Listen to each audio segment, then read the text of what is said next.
Eh bien, salut tout le monde, c'est Tulz et compagnie, on espère que vous allez bien. Aujourd'hui, nouvelle vidéo sur la chaîne YouTube, vidéo où on va présenter en détail les derniers achats. Donc là, ce sera une vidéo particulière parce qu'on va présenter que des speed machines. Donc ce sont des Tulz faites dans les années 2010, 2011, 2013. Ce sont que des véhicules premiers en fait, mais sans les roues gommes. Donc en fait, il s'agissait de véhicules. C'est un peu l'entre-deux en fait, entre les Rail Riders et les mainline. Voilà, donc c'était que des véhicules sportifs, des véhicules européens pour la plupart. Donc il s'agissait d'hypercars, supercars. Même des voitures un peu plus en type sportif, voilà, comme le Sirocco, tout ça. Voilà, c'est ça. Et donc ce sont des véhicules qui ont la topographie complète et qui ont des jantes très particulières. Ce sont les jantes speed machine, comme on appelle ça. C'est les jantes en fait CM6, comme vous voyez une photo à l'écran. En fait, c'est vraiment les jantes particulières qui, en fait, c'est un peu les jantes pour rappeler la vitesse et tout ça qui ont été faites. Et en plus, cette année, Rotus va ressortir une série en premium, mais avec les mêmes jantes et donc les roues non en gomme. Vraiment superbe. Donc une série Speed Machine qui sort en 2023, qu'on présentera sur la chaîne YouTube quand on l'aura reçu. Donc en fait, c'est vraiment une série qui revient, donc c'est vraiment super intéressant parce que c'est des véhicules très bien faits, avec les topographies complètes et tout ça. Et donc le premier épisode qu'on va présenter aujourd'hui, que des véhicules Ferrari, donc que des supercars Ferrari des années 2010 et tout ça, donc vraiment que des beaux modèles. A tout de suite. On débute cette vidéo par une magnifique Ferrari 599 GTB Fiorano, donc produit entre 2007 et 2015. Donc par Tulz. Voilà. Vraiment un très très beau modèle. Donc vous voyez le blister Speed Machine, c'est vraiment totalement différent de ce qu'on peut connaître. Donc un blister, donc là on retrouve à l'arrière tous les caractéristiques techniques du véhicule. Donc c'est vraiment super intéressant, c'était très instructif. Et donc le véhicule, donc ça c'était distribué à l'époque dans les grandes surfaces et tout ça en France. Voilà. Donc vraiment un très beau modèle. Il y a le petit décor carbone sur le blister. Ouais. C'est vraiment super bien fait, on voit que les topographies complètes. L'intérieur, les belles jantes, donc ouais, ça c'est les jantes CM6, donc les jantes spécifiques à la série Speed Machine. Topographie complète à l'arrière. Vraiment, on vous la conseille cette série là, que c'est vraiment. Malheureusement, ça cote un peu. Nous, on a eu la chance de les récupérer d'un collectionneur qu'on remercie, qu'on a pu avoir à un bon prix, donc c'est vraiment intéressant. Moi, je me souviens que étant plus petit, quand on collectionnait pas autant que maintenant, on avait une petite Lamborghini Aventador. Voilà. Qu'on a retrouvé d'ailleurs en boîte après plus tard dans une friperie, donc c'est vraiment super. Donc celle-ci est donc sortie entre 2007 et 2015, et donc la première version sort donc en 2007, donc en version mainline, donc en mainline en new model, donc en 3 couleurs différentes. Donc en rouge avec des jantes PR5, en noir avec les mêmes jantes, et en jaune encore avec ces jantes là. Voilà, donc de toute façon, on fera toujours ces jantes là. Voilà. Donc vraiment un très beau modèle. Donc celle-ci est donc sortie en 2010, donc fabriquée en Malaisie, donc avec les jantes CM6. Donc celle-ci on le châssis en plastique, je tiens à le dire également. Donc voilà, c'est une premium dans le sens où là la topographie complète et les jantes spécifiques. Et un boîtage spécifique également. Voilà, c'est ça. Donc vraiment un très beau modèle pour commencer la vidéo. Le numéro 2, on poursuit avec une F430 Challenge. Donc en fait, la F430 Challenge, c'est la version coursifiée de la F430 classique, on va dire. Donc vous voyez encore une fois. Donc cette fois-ci, on voit donc un blister différent. Si on remarque par rapport à la 599, on voit que le blister est plus petit. Le boîtage est différent. Ouais. Voilà. Donc encore une fois, un très beau modèle. Donc ici, il y a eu 9 versions en tout de ce moule-ci. Donc, qui a été produite entre 2008 et 2013. Ouais, donc la première version sort donc en 2008, donc dans la série Ferrari Racer. Donc en fait, les séries, c'est un peu le même principe que la série Speed Machine, où en fait, ce sont que des Ferrari. Donc on retrouve un boîtage spécifique, des couleurs spécifiques, tout ça, fabriqué en Malaisie. Donc cette année-là, il y a eu 2 versions différentes, une rouge et une blanche. Donc avec les jantes CM6. Comme la série Speed Machine. Donc celle-ci, donc sortie en 2010. Vous voyez qu'elle est vraiment bien, on voit les topographies à l'avant. Alors j'avoue, c'est pas vraiment un coloris que j'apprécie. Ouais, c'est vrai que c'est pas vraiment le très beau coloris. Après, voilà, après elle est quand même sympa et ça nous permet de compléter la collection. C'est ça. Donc un moule sorti donc en 2010. Et à savoir que souvent quand ils sortent la première version, donc par exemple en 2008, c'est à la suite de la sortie réelle du véhicule. C'est souvent comme ça. C'est pour la reproduire à l'échelle Tulz. Donc voilà pour le second numéro. Donc personnellement, je préfère la 599, mais après, n'hésitez pas à nous dire en commentaire votre préféré. On poursuit avec cette fois-ci une Ferrari FXX, donc c'est en gros la version de course de la Enzo, voilà, donc vous avez reconnu. C'est le programme coursifié de chez Ferrari, donc tous ceux qui se terminent par XX à la fin, c'est souvent comme ça, c'est des véhicules vraiment typés course et qui sont non homologués pour la route. Voilà. Vraiment un très très beau modèle.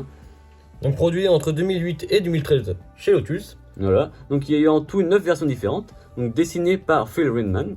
La première version en 2008 est sortie donc en mainline dans la série New Models. Voilà, donc fabriquée en Malaisie. Et il y a eu donc 3 coloris différents. Le premier, donc c'était une rouge avec des jantes PR5. La seconde, une noire avec les jantes identiques. Et pour terminer, une jaune. Et encore une fois, ces jantes là. Donc encore une fois, à l'époque, quand les sortaient en New Model, il y avait la topographie complète et une couleur unique, comme le modèle réel en fait. Donc concernant celle-ci, elle est donc sortie en 2012, donc elle est plus récente. Toujours les mêmes jantes, cette fois-ci en noir, donc ça change un peu. Vraiment celle-ci, je trouve, elle est vraiment très réussie. Ouais, mais les jantes, je trouve que ça va bien avec les redlines sur les jantes, ça change un peu que des que des jantes noires unies, ça change un peu. On retrouve à l'arrière les spécificités techniques, encore une fois. Donc on peut voir qu'il y avait différents modèles, hein, donc il y aura certains qu'on présentera pour la seconde partie de la vidéo plus tard, parce que là on présente vraiment que les Ferrari qu'on a achetés. Donc vraiment très beau modèle, donc fabriqué cette fois-ci en Thaïlande. Donc topographie complète, hein, donc vraiment très bon. Sachant en plus c'est des moules qu'on voit pas très souvent en Hot Wheels, donc et puis maintenant malheureusement c'est plus Hot Wheels qui a les licences Ferrari, et depuis quelques années on retrouve plus du tout d'Hot Wheels au catalogue. Malheureusement il y a que Burago maintenant. Voilà, c'est pas du tout la même qualité, donc, malheureusement. Voilà, puis quand on voit c'est vrai que les Burago, quand on voit l'échelle 1/64 qui est pas du tout respectable, des gens beaucoup trop grosses et tout ça, c'est vraiment pas. C'est malheureux. Même si certaines sont bien faites. Voilà, à l'échelle 1/43 18 c'est plus joli, mais, à l'échelle type Hot Wheels c'est vraiment pas réussi malheureusement. Et c'est vrai que ça gâche parce qu'il y aura beaucoup de beaux moules, par exemple comme la Roma, tout ça qui serait bien réalisé. Après, c'est des véhicules qu'on retrouve par exemple chez Tomica et tout ça en version premium, mais beaucoup moins distribués chez nous, quoi. Donc, beaucoup plus distribués en Asie. Donc voilà pour la FXX. On poursuit avec un moule encore différent, donc cette fois-ci c'est la 599XX, donc le même programme que la Enzo de tout à l'heure. Donc une version circuit. Voilà, donc non homologuée pour la route. Pas de Enzo mais bien de GTB évidemment, voilà. La première pardon. Donc celle-ci est vraiment très belle, hein. Je trouve le coloris est vraiment réussi. Donc à savoir qu'on l'a acquis en deux versions différentes, donc vraiment un très beau moule. Donc tout d'abord cette fois-ci la noire, donc avec le décor 599, les belles jantes, vraiment un beau moule, hein. Donc le blister est vraiment magnifique également. Donc celle-ci, il y a eu 9 versions différentes du moule, donc dessinées par John Violette. Donc la première en 2010, bah donc celle-ci. C'est celle-ci.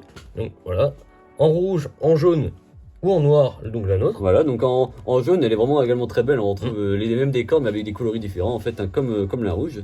Donc fabriquée en Malaisie avec les jantes CM6. Donc voilà pour la première version. Et on a également pu dégoter une version qui est assez rare, c'est la version Zamac. Donc celle-ci, vraiment une réussite, hein, vraiment très belle. Donc on remarque en fait il n'y a pas de peinture vraiment peinte sur le véhicule, il n'y a que la topographie en plus. Donc voilà la version Zamac, donc les belles jantes et tout. Alors c'est ça pour une bien Zamac, hein, parce que c'est particulier. Ouais, c'est particulier. Donc on retrouve une topographie quand même des fers à l'arrière et de l'avant également. Donc les blisters sont en bon état, donc c'est vraiment superbe. Donc celle-ci est plus récente, hein.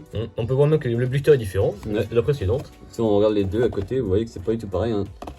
Vous voyez que le blister là est plus grand. Donc en fait après quand ils ont ressorti la série l'année d'après, en fait le blister avait changé, était plus petit en fait, hein. Donc celle-ci était sortie donc en 2011. C'est la version Zamac et Made in Thailand. C'est vrai, donc celle-ci est aujourd'hui assez compliquée à trouver malheureusement. Donc vraiment on est très heureux d'avoir pu trouver ces modèles là pour compléter la collection. Et donc on termine par une Enzo, donc pour changer, avec une couleur assez particulière. Voilà, donc en bleu. Donc celui-ci par contre le blister a un peu abîmé, mais bon c'est pas grave parce qu'on n'avait pas ce véhicule-ci, donc on est vraiment très heureux. Donc vraiment super. Donc celle-ci a été produite entre 2003 et 2014. Donc il y a eu en tout beaucoup de versions, hein, donc 27 au total. C'est en fait quand même pas mal. Donc designé par Mark Jones. La première version en 2003, donc sortie en mainline. Donc avec des jantes PR5 et Made in Malaysia. Voilà, donc toute rouge unie, hein. Donc celle-ci on l'a. On l'a acquis il n'y a pas si longtemps que ça, donc on la présentera également en vidéo plus tard. Et donc celle-ci, donc sortie en 2010, donc Made in Malaysia. Celle-ci existe également en rouge, donc vraiment très sympa. Voilà, donc c'est les mêmes décors, hein, donc on retrouve la même chose. Et en plus on voit qu'il y a la topographie complète. Vraiment très sympa. Ouais. Après moi personnellement c'est pas le point que je préfère, c'est les jantes toutes noires comme ça, c'est pas vraiment ce que je préfère, mais après chacun ça dépend, enfin, c'est sûr, c'est vraiment, ça dépend vraiment des goûts de chacun. Voilà, mais ce qui est bien c'est qu'on n'a pas toutes les mêmes jantes, pas les mêmes coloris on va dire sur chaque véhicule, c'est les mêmes jantes mais avec coloris différents, donc c'est vraiment intéressant. Je trouve vraiment que les jantes elles ressortent mieux en gris, enfin même vraiment comme la GTO, la GTB pardon, la précédente, qui était vraiment un peu plus belle, je trouvais que... C'est vrai qu'après c'est quand même important d'avoir une harmonie des couleurs sur les miniatures, donc c'est vraiment intéressant.